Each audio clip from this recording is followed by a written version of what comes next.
Мына тепшек зажиганиядан холостой ход түсірем қазір міне. Пайдасы орында.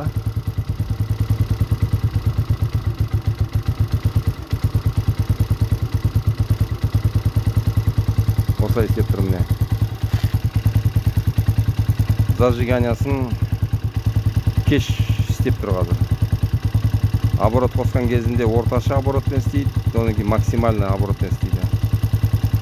Пайдасы сол зажиганиясы. Видеомды аңдып қарап жүргендер болса, мына жерде тепшек зажиган жасадым ғой мысалға. Соның пайдасы міне. Холостой ход. Оны YouTube'да бар негізі схемалары, YouTube'да ше. Біз ана Альфа рейсерге жасаған балаға. Мына өзімдікіне де соны жасадым. Оборот не қазір 1000 көрсетіп тұр. Негізі Минскте болмайды мынау. Китайский прибор. UBR-дікі ғой.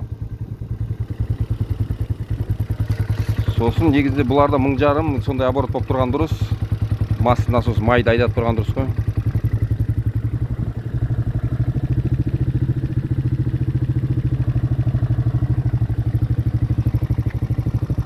Пайдасы сол енді бұл айтқанда максимальный оборотқа да барады, минимальный оборотқа да барады.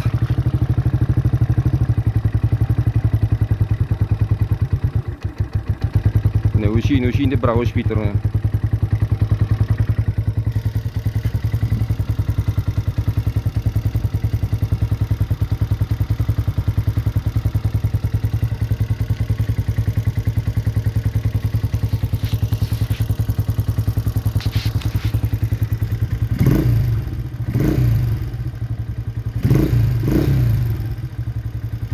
Кіші қосып қоямыз.